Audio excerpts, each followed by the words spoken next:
నమస్తే, welcome to politic media. నేను బబిత. ప్రస్తుతం మనతో పాటు కాంగ్రెస్ స్పోక్స్ పర్సన్ రవిచంద్ర గారు ఉన్నారు. మాట్లాడదాము. అన్న నమస్తే. ఇప్పటి వరకు మీరు సెర్ శిక్షణ శిబిరంలో ఉన్నారు. సో ఉదయం నుంచి పిసిసి అధ్యక్షుడు మహేష్ కుమార్ గౌడ్ కావచ్చు, మీనాక్షి నటరాజన్ గారి ఆధ్వర్యంలో శిక్షణ శిబిరం కేంద్రం గురించి మానిటర్ చేశారు. ఎలా అనిపిస్తోంది అండ్ మీ కార్యాచరణ ఎలా ఉండబోతుంది?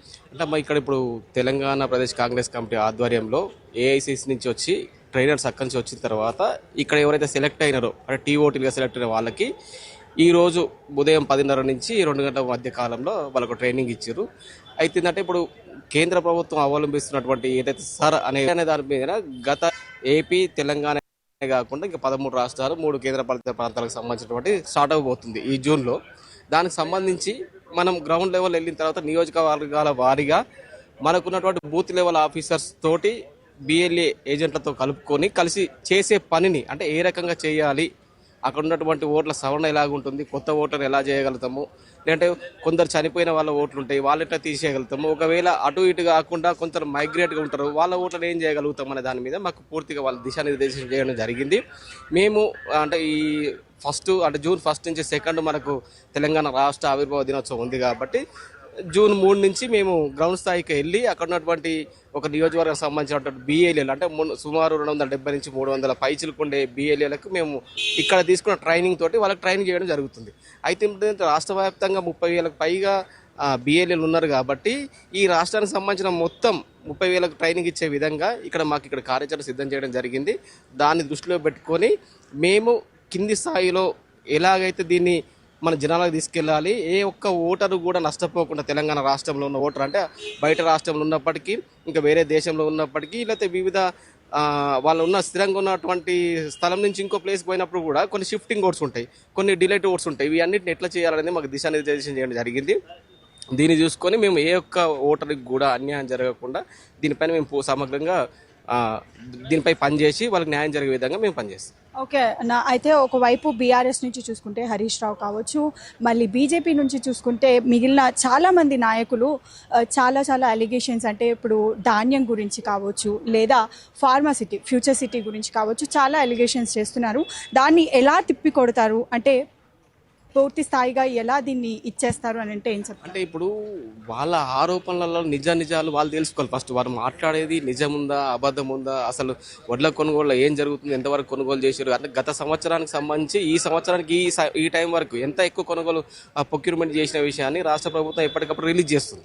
అయినప్పటికీ వాళ్ళు దాన్ని ఆమోదించకుండా వాళ్ళ ఇష్టరాజ్యాన్ని అంటే ఇప్పుడు వాళ్ళు ఎట్లుందంటే వాళ్ళ పార్టీని పెంచి పోషించుకునే విధంగానే వాళ్ళు ఉద్యమాలు చేస్తున్నారు తప్ప రైతులకు న్యాయం జరగాలని ఇక్కడ ఉన్న రైతులకు మేలు జరగని ఆలోచన వాళ్ళకి లేదు. ఏంటంటే గత 2-3 రోజులు చూస్తున్నాం. ఎందుకంటే వాళ్ళు ధర్నాలు చేస్తున్న సందర్భంలో వాళ్ళ కార్యకర్తలు 100 మంది ఉంటే కానీ రైతులు 5 లేని పరిస్థితి కనిపిస్తుంది. వాళ్ళ కార్యకర్తలు స్వయం వాళ్ళ లీడర్ చెప్పుకున్న పరిస్థితి మనకు ఉంది. కాబట్టి తెలంగాణ రాష్ట్రంలో కాంగ్రెస్ పార్టీ పాలన అద్భుతంగా ఉంది, రైతులకు న్యాయం జరిగే విధంగానే మన పార్టీ ముందుకెళ్తుంది కార్యాచరణ. కాబట్టి వీళ్ళు ఎన్ని ఆరోపణలు చేసినా ప్రభుత్వం రైతుల పక్షాన ఉంటుంది, రైతుల కోసం పోరాడుతుంది. అయితే రీసెంట్గా బాల్కా సుమన్ కూడా చాలా అంటే అది ఒక ఎలాంటి చర్య అని తీసుకోవచ్చు, ఎలా అయినా చెప్పుకోవచ్చు. అంటే సింగరేణి భవన్ని కూల్చేయాలి అనేది, రైలు పట్టాలు కోసేయాలి అని ఒకవైపు తనే రైతులు బయటకి రావట్లేదు అంటుంటే మరోవైపు హరీష్ రావు ఏమో కలెక్టరేట్ ముట్టడిస్తాము రైతులకి న్యాయం జరగట్లేదు అని అంటున్నారు. అంటే ఇదంతా చూస్తుంటే ఎలా అనిపిస్తుంది అంటే ప్రభుత్వం ఇదిలో లేదు కాబట్టి ఆ అక్కసుతోని అధికారంలో లేదు కాబట్టి ఆ అక్కసుతో ఇలా మాట్లాడుతున్నారు అనుకోవచ్చు. లేదమ్మా, ఇప్పుడు ఏంటంటే ప్రభుత్వం అనేది రాష్ట్ర ప్రజలకు మేలు చేసే విధంగానే పనిచేస్తుంది కాబట్టి ఎక్కడ కూడా ప్రభుత్వాన్ని వాళ్ళు ఇరుకున పెట్టే ప్రయత్నం చేసినప్పటికీ వాళ్ళకి మద్దతు దొరకట్లేదు.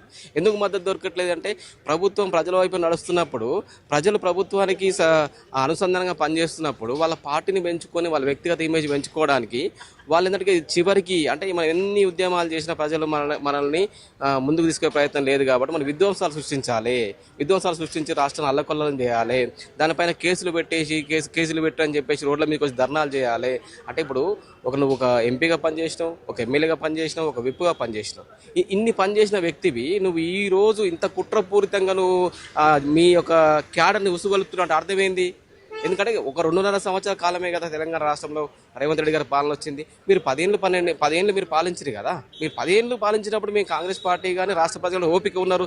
మీరు ఇంకా ఏమైనా డెవలప్మెంట్ చేస్తారో ఆశతోటి ప్రజలు మీ ప్రభుత్వం నడిపించారు కదా. మీరు 2.5 సంవత్సరాల కాలానికే మీరు ఇంత కుట్రపూరితంగా చేసినంటే మీ యొక్క దురుద్దేశం ఎంత ఉందో మనకు అనిపిస్తుంది. అంటే వాళ్లకు ప్రభుత్వం ఏర్పడిన దగ్గర నుంచి ఏ రకంగా మేము ప్రభుత్వాన్ని బదనాం చేయాలనే ఆలోచన ఉంది తప్ప ఇంకోటి ఏంటంటే వాళ్ళకు అధికారం లేకపోయేసరికి ఏదో పోగొట్టుకున్నట్టు అనిపించి వాళ్ళకు అధికార దాహంతో ఇవన్నీ కార్యాచరణ చేస్తున్నారు. ఇంకోటి ఏంటంటే ఎట్టి పరిస్థితుల్లో ప్రభుత్వ ఆస్తులను ధ్వంసం చేయడానికి ఎవ్వరు ప్రయత్నించినా రాష్ట్ర ప్రభుత్వం కానీ కేంద్ర ప్రభుత్వం కానీ చూస్తూ ఊరుకోదు. దానికి సందర్భాన్ని సమయాన్ని బట్టి వాళ్ళకి జరగాల్సింది ఖచ్చితంగా కేంద్ర ప్రభుత్వం రాష్ట్ర ప్రభుత్వం వాళ్ళపైన చర్య తీసుకుంటారు.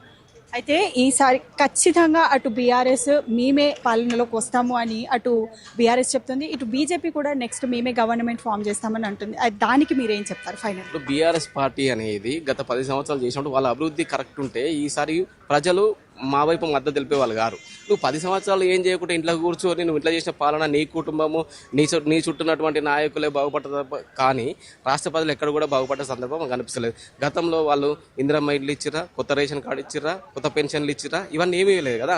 మేము వచ్చిన దగ్గర నుంచి ఇప్పటి వరకు ఆల్రెడీ 4 లక్షల ఇందిరమ్మ ఇల్లు ఇచ్చినాం. ఇప్పుడు తెలంగాణ రాష్ట్రంలో కాంగ్రెస్ పార్టీ గవర్నమెంట్ ఏర్పరిచిన తర్వాత ఇందిరమ్మ లేని ఇల్లు ఎక్కడ కూడా లేదు. వాళ్ళ దాంట్లో కనీసం వాళ్ళు డబుల్ బెడ్రూమ్లు అని చెప్పేసి ఓన్లీ మున్సిపాలిటీలల్లో టౌన్లలో పెట్టారు కానీ గ్రామాల్లో ఉన్న ప్రజలను ఎక్కడ కూడా పట్టించుకోలేదు.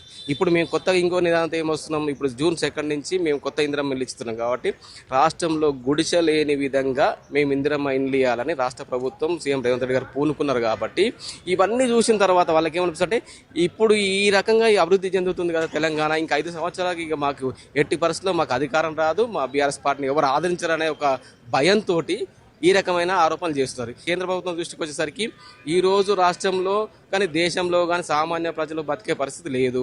పెట్రోల్ రేట్లు, డీజిల్ రేట్లు, నిత్యావసర రేట్లు పెరుగుతున్నాయి. ఇంత పెరిగినప్పుడు కూడా ప్రధాని మోడీ గారు ఆదాని అమ్మాని చుట్టే తిరుగుతున్నారు తప్ప సామాన్య ప్రజల గురించి పట్టిన పరిస్థితి మనకు కనిపిస్తలేదు.